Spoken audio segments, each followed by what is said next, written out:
구약성경 288쪽 신명기 17장 7절로 12절 말씀 제가 받들어 읽겠습니다. 이런 자를 죽이기 위하여는 증인이 먼저 그에게 손을 댄 후에 뭇 백성이 손을 댈지니라. 너는 이와 같이 하여 너희 중에서 악을 제할지니라. 내 성 중에서 서로 피를 흘렸거나 다투었거나 구타하였거나 서로 간에 고소하여 내가 판결하기 어려운 일이 생기거든 너는 일어나 내 하나님 여호와께서 택하실 곳으로 올라가서 레위 사람 제사장과 당시 재판장에게 나아가서 물으라. 그리하면 그들이 어떻게 판결할지를 내게 가르치리니 여호와께서 택하신 곳에서 그들이 내게 모이는 판결의 뜻대로 내가 행하되 그들이 내게 가르치는 대로 삼가 행할 것이니 곧 그들이 내게 가르치는 율법의 뜻대로 그들이 내게 말하는 판결대로 행할 것이요 그들이 내게 보이는 판결을 어겨 좌로나 우로나 치우치지 말 것이니라. 사람이 만일 무법하게 행하고 내 하나님 여호와 앞에 서서 섬기는 제사장이나 재판장에게 듣지 아니하거든 그 사람을 죽여 이스라엘 중에서 악을 제하여 버리라. 사람의 몸을 구성하고 있는 가장 작은 단위가 세포이죠. 인체에는 30조나 되는 정말로 많은 세포가 존재하는데 그 세포들이 이렇게 질서 있게 모여서 조직이 되고 그 조직이 질서 있게 모여서 기관이 됩니다. 우리가 몸의 각 부분을 일컫는 눈, 코, 귀, 입, 뇌, 간, 위 이런 것들이 다 기관이죠. 기관을 성경에서는 지체라고 표현하는데 이 각각의 기관들은 서로 다르지만 다른 역할을 하지만 한 몸을 이렇게 구성하고 있어요. 그래서 우리 몸이 건강하려면 기관들이 건강해야 되고 기관들이 건강하려면 각각의 조직들이 건강해야 되는 것이고 각각의 조직들이 건강하려면 각각의 세포들이 건강해야 되는 것이죠. 그래서 우리 몸에 이 30조 개나 되는 그 모든 세포가 건강하면 우리 몸은 건강해서 우리는 병이 없고 장수한 게 되는 것이죠. 근데 어떤 이유로 발암물질이 들어와서 외부에서 아니면 내가 발암물질을 섭취해가지고 내 몸 안에 있는 정상세포가 암세포로 변질되면 나는 이제 그때부터 암에 걸릴 거예요. 만약에 위에 있는 정상세포가 암세포로 변질되면 위암에 걸리는 것이고 간의 간세포가 암세포로 변질되면 간암에 걸리는 것이죠. 근데 암이 만약 발병했을 때 조기에 발견하고 치료하면 완치가 가능해요. 그리고 생명에 지장이 없어요. 그런데 조기에 발견하지 못하고 말기에 가서 발견하거나 아니면 조기에 발견했다 하더라도 적당한 치료를 받지 않으면 이 암은 급속도로 온몸에 퍼져서 결국은 죽고 마는 것이죠. 근데 그런 원리가 예수님의 몸인 교회 공동체 그리고 출애굽한 오늘 본문에 나오는 이스라엘 공동체에도 그대로 적용이 돼요. 신앙 공동체에 여러 가지 이유로 암이 발생해요. 사탄이 들어와서 역사를 해서 암이 발생하기도 하고 여러 가지 이유로 암이 발생하는데 오늘 본문이 있는 신명기 17장 그리고 신약의 고린도전서 5장에는 이 공동체를 위협하는 공동체의 생명을 위협하는 세 종류의 암이 나와요. 그리고 그 암을 어떻게 처리하는지에 대해서 나오는데 가장 첫 번째 암은 우상 숭배예요. 외부인이 이방인이 우상 숭배하는 건 너무나 당연해요. 그건 암이라고 얘기하지 않아요. 그런데 하나님의 백성이 하나님과의 언약을 깨뜨리고 다른 신을 찾아가서 섬기는 이 우상 숭배가 신앙 공동체에서 대표적인 암이에요. 거기에 신명기의 17장 2절 한번 보세요. 네 하나님 여호와께서 내게 주시는 어느 성 중에서든지 너희 가운데에 어떤 남자나 여자가 네 하나님 여호와의 목전에 악을 행하여 그 언약을 어기고 하나님과의 언약을 파기해요. 3절 가서 다른 신들을 섬겨 그것에게 절하며 내가 명령하지 아니한 1월 성신에게 절한다. 이 10계명 중에서요. 하나님과의 가장 중요하고 기본적인 계명이 10계명인데 그 10계명 중에서도 가장 중요한 첫 계명이 바로 뭐예요? 너는 나 외에는 다른 신들을 내게 두지 말라. 근데 그 계명을 어기고 다른 신들에게 엎드려 절하는 사람이 하나님의 백성 가운데 나타났어요.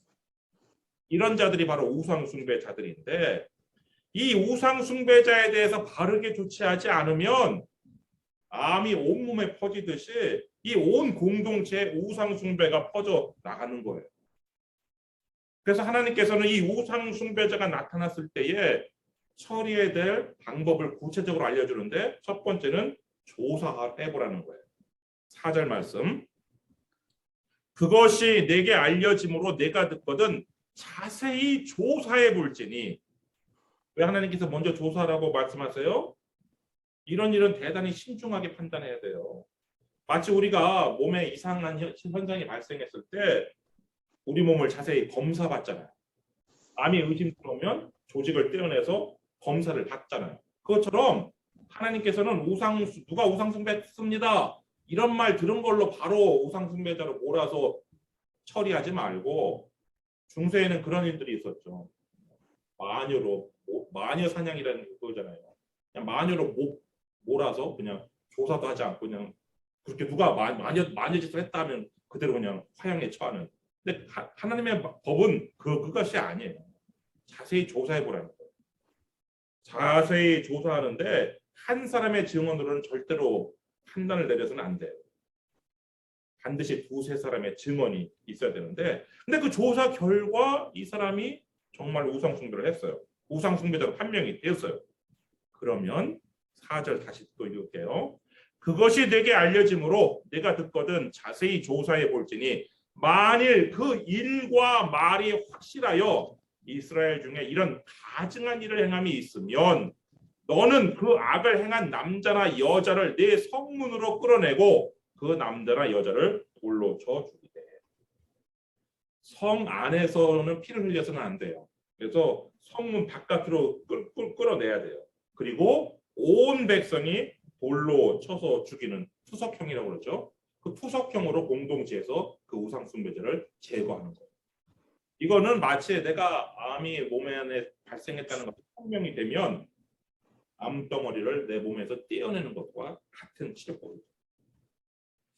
그런데 누군가가 아주 악한 의도로 거짓 증인 두 사람을 세워가지고 모는 경우가 있을 수 있어요.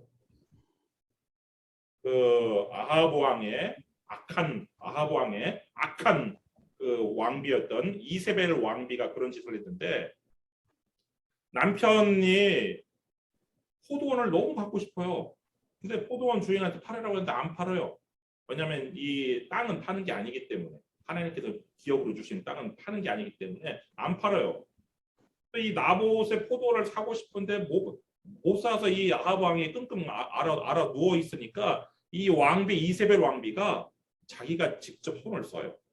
나봇이 살고 있는 그 성의 장로들한테 이 왕의 이름으로 지가 편지를 써요. 너희들은 이렇게 해서 나봇을 죽여라. 그래서 그 편지의 내용이 뭐냐면은 아주 악한 사람 두 사람을 거짓 증인을 매수해 가지고 나봇이 하나님의 이름을 욕되게 했다. 더 나아가면 우상숭배했다는 거죠. 그렇게 했다. 이렇게 증언을 하게 만들었어요. 그래갖고 온 백성들이 그 나봇에 살고 있는 그 성의 모든 백성들이 다 나봇을 성 밖으로 끌어내서 돌로 쳐서 죽였어요. 그 후에 나봇의 포도원을 뺏었는데 나중에 하나님께서 그걸 굉장히 악하게 보셨어요. 근데 아주 악한 사람은 막 거짓말을 서슴없이 해요. 그렇지만 정상적인 사람이라면 혹시 자기가 돈에 미혹되어서 잠시 거짓말을 했다 할지라도 하나님께서 그 다음 하라는 것을 이거를 못해요. 보통 사람이라면 하나님께서는 그런 일을 방지하기 위해서 어떻게 하라고 그랬냐면요. 돌로 칠 때 6절 말씀 보시면 죽일 자를 두 사람이나 세 사람의 증언으로 죽일 것이요 한 사람의 증언으로는 죽이지 말 것이며 이런 자를 죽이기 위하여는 증인이 먼저 그에게 손을 댄 후에 뭇백성이 손을 댈. 내가 증언을 한 사람이 먼저 돌을 들어서 던져도 그 사람을 쳐야 되는 거예요. 이거요, 보통 사람은 내가 혹시 정말 거짓말을 했다 할지라도 살인까지 저지를 수는 없는 거예요. 보통 정상적인 양심이 있는 사람이다. 그래서 하나님께서 이런 방식으로 이렇게 했는데, 그때 만약 진짜 그 사람이 우상 숭배를 했어요. 그러면 내가 증언도 해야 되고 내가 돌로 쳐서 먼저 이렇게 때려야 되는데, 이게 사실이요, 내가 증언하고 내가 돌을 먼저 들어서 던진다? 이게 굉장히 큰 용기가 필요한 거예요.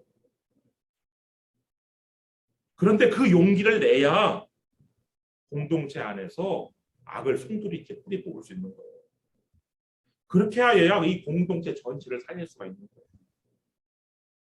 하나님께서요, 비느하스를 칭찬하시고 그 비느하스와 비느하스의 후손에게 복을 약속하신 것이 이 비느하스의 용기 때문에 그랬어요. 이스라엘 남자들이 그 모압 여자들과 막 음행을 해요. 이 발람 선지자의 꾀로 말미암아 모압 왕이 작전을 쓰죠. 이스라엘을 하나님의 손에 의해서 망하게. 그래갖고 모압 여자들을 동원해서 이스라엘 남자들과 음행을 하고, 이 이스라엘 남자들을 자기네 그 부올의 바알 신전으로 초대를 하죠. 그래서 이스라엘 남자들이 거기서 먹고 마시고 부올 바알에게 절을 했단 말이에요. 우상 숭배가 그냥 이스라엘 전체에 퍼졌어요. 그래서 하나님의 진노가 이스라엘 공동체에 임했어요. 그래서 막 연병이 퍼져서 사람들이 죽어 나가는데, 그런 가운데서조차도 이 시므온 지파의 지도자 이 시므리라는 사람은 정신을 못 차리고, 미디안 모압 여자도 아니고 어디서 미디안의 왕녀 고수비를 데리고 이스라엘 공동체 바깥에 바알볼 신전에서 하는 것도 모자라서 자기 텐트에 데리고 와가지고 음행을 저질렀단 말이에요.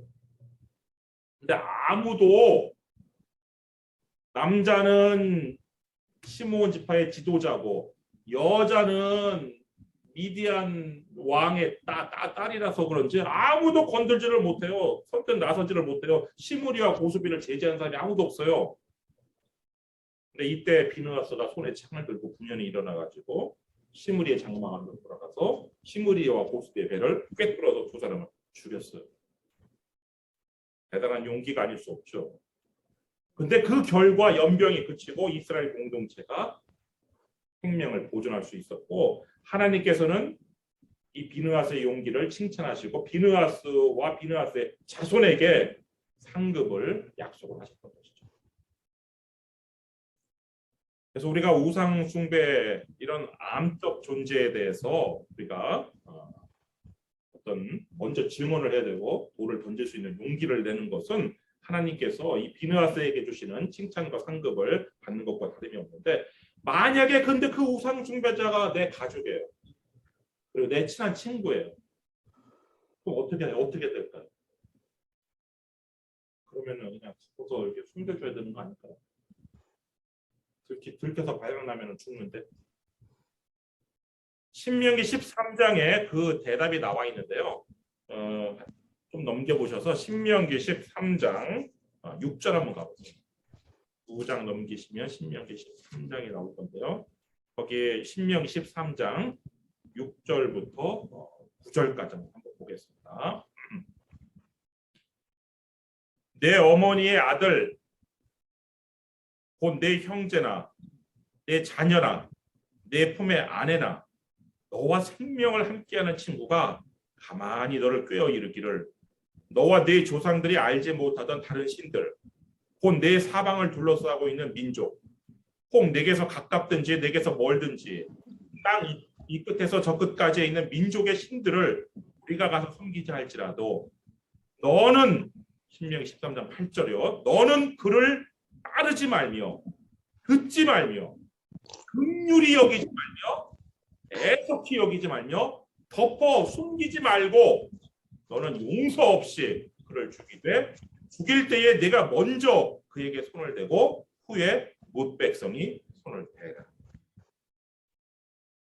아무리 가까운 가족과 아무리 친한 친구라 할지라도요.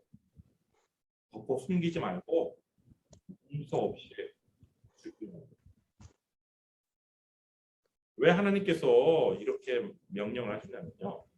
아무리 사랑하는 가족과 생명을 함께하는 친구라도요. 우상 숭배를 꾀는 자가 되었다는 것은 변질된 거예요. 전에 같이 함께 하나님을 섬기던 사람이 섬기던 가족이 섬겼던 믿음의 신앙의 친구가 우상 숭배를 꾀는 자, 우상 숭배자가 되었다는 것은 변질된 거예요. 마치 뭐와 같이요? 정상세포가 암세포로 변질된 것과 같이 치료가 불가능한 바이러스에 감염된 것과 마찬가지란 말이에요.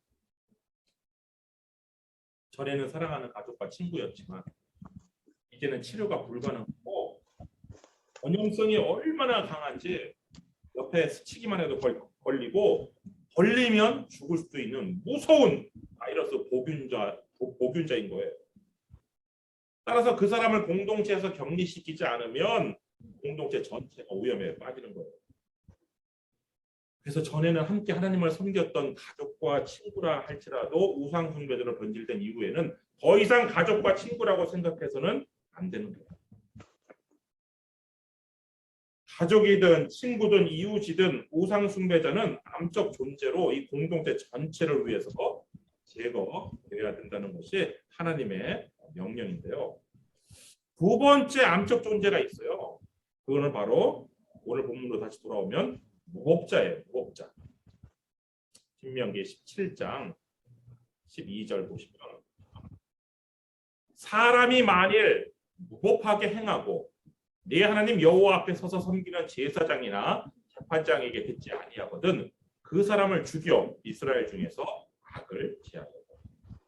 무법자는요 법을 무시하고 질서를 무시하면서 제멋대로 행하는 무법자죠. 이스라엘 공동체 안에서 무법자는 제사장의 말도 안 듣고 재판관의 말도 업신여기고 거역하는 그런 사람이에요. 근데 이 하나님께서는 이 무법자 역시 암적 존재로 보고 공동체의 유익을 위해서 제거할 것을 명령을 하세요. 그러나 신약의 교회 공동체에서는요, 이 무법자에 대한 처리를 다른 방식으로 해요. 어떤 방식으로 하냐면 마태복음 18장 16절 17절 말씀 보시면 만일 듣지 않거든 한두 사람을 데리고 가서 두세 증인의 입으로 말마다 확증하게 하라.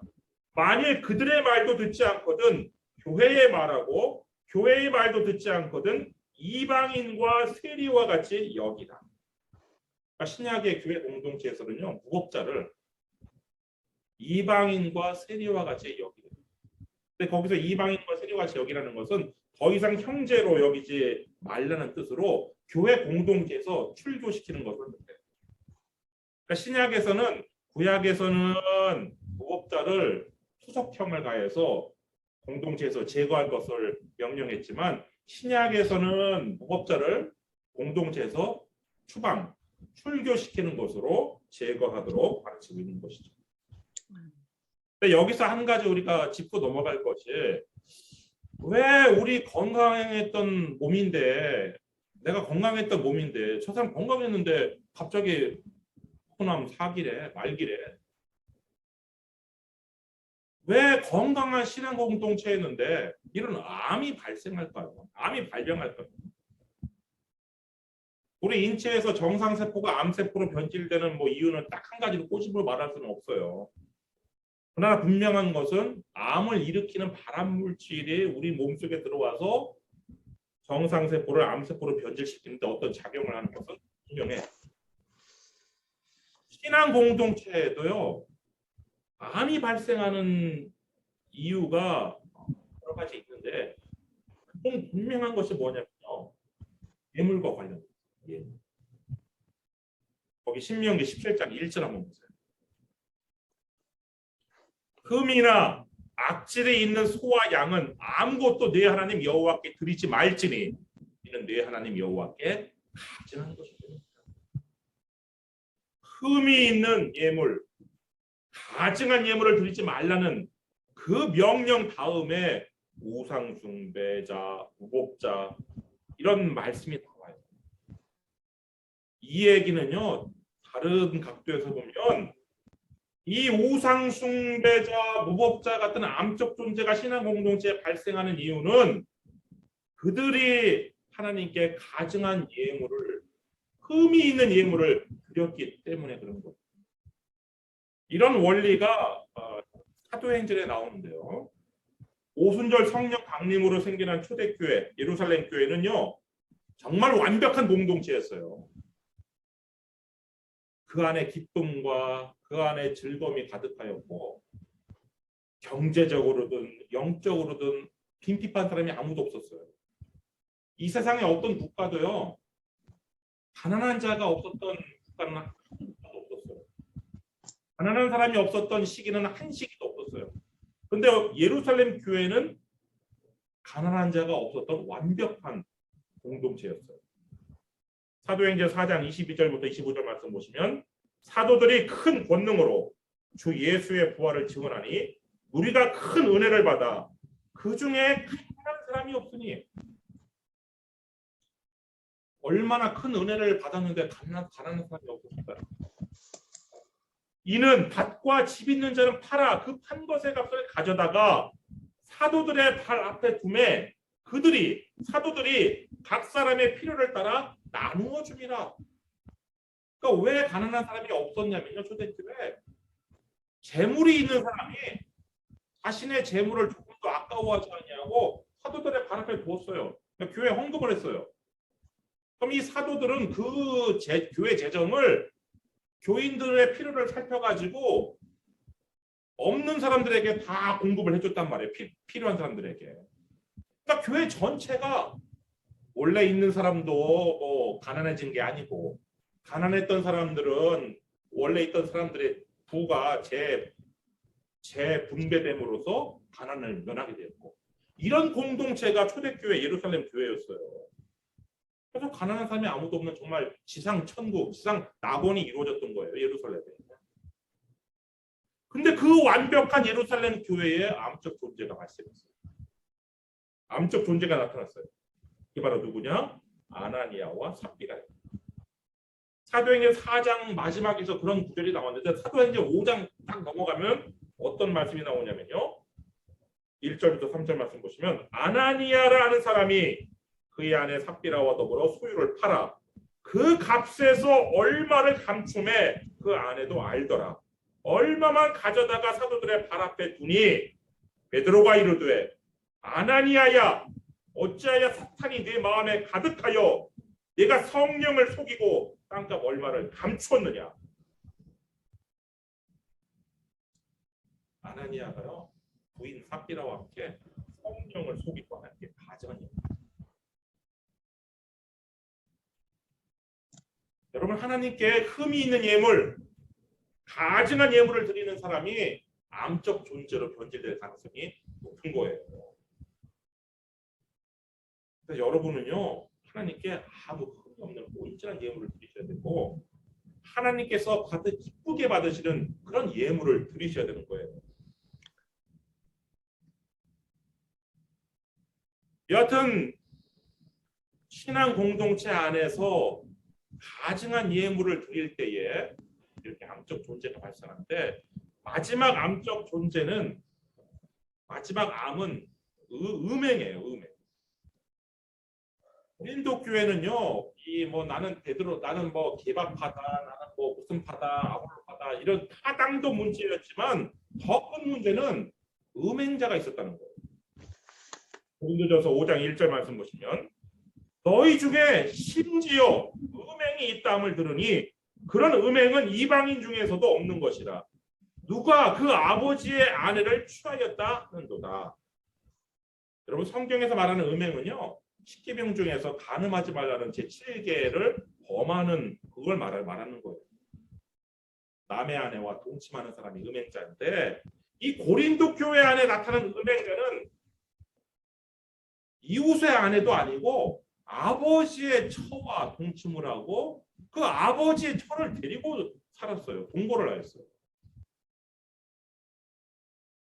근데 문제는 이 고린도 교회가 그 음행자에 대한 처리 방식이에요. 사도 바울이 짚고 책망했던 것이 고린도 교회가 그 음행자에 대해서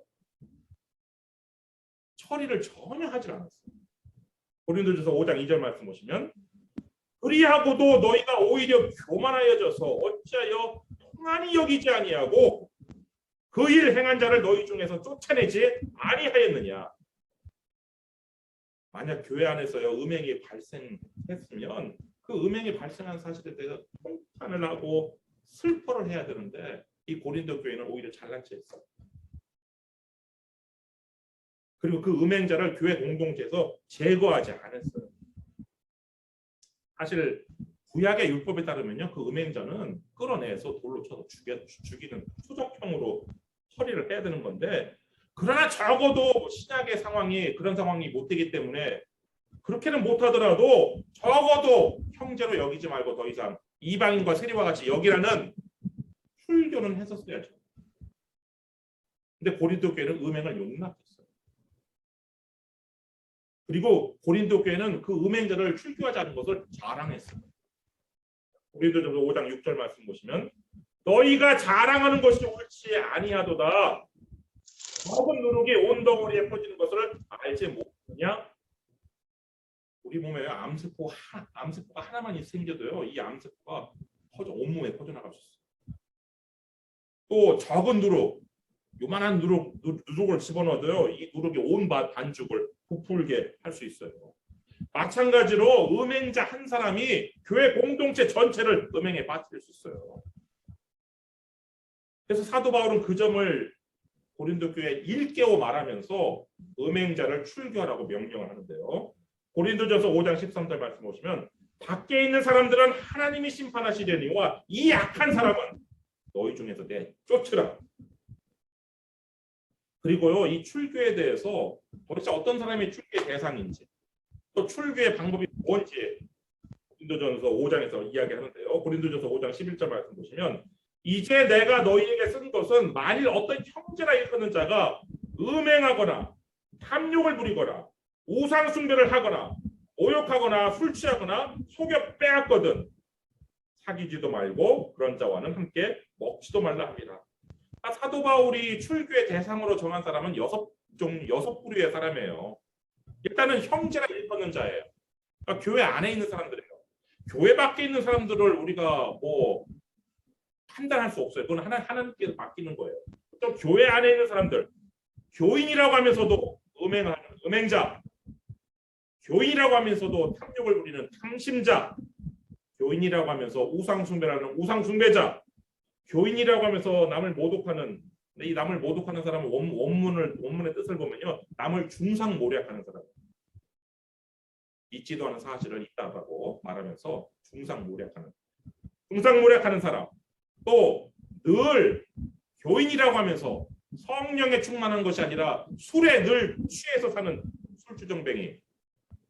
그리고 마지막으로는 교인이라고 하면서 다른 사람을 속여 빼앗는 사기꾼. 이 여섯 부류의 사람들이 출교의 대상입니다. 그리고 출교의 방법은 교회에서 물리적으로 내쫓을 뿐만 아니라 서로 상종하지도 말고 음식을 함께 먹지도 말라는 거예요. 그렇게 함으로써 교회 공동체에서 악을 제거하고 누룩을 제거할 수 있다.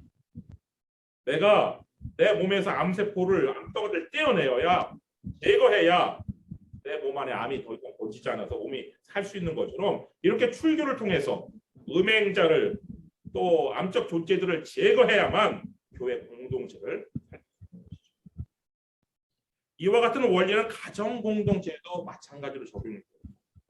물론 가정 공동체는 혈연 관계라서 끊고 싶다고 해서 호적에서 내가 파낸다고 해서 끊어지는 것이 아니죠. 그렇지만 적어도 가정에서 지금 말한 이 7가지 음행, 탐욕, 우상숭배, 중상모략, 술취함, 사기 이런 것들은 적어도 가정 공동체에서 내쫓아야 가정이 죽지 않고 우리 가정과 교회에서 이 모든 악과 누룩이 제거되기를 주님의 이름으로 축원합니다. 기도하겠습니다.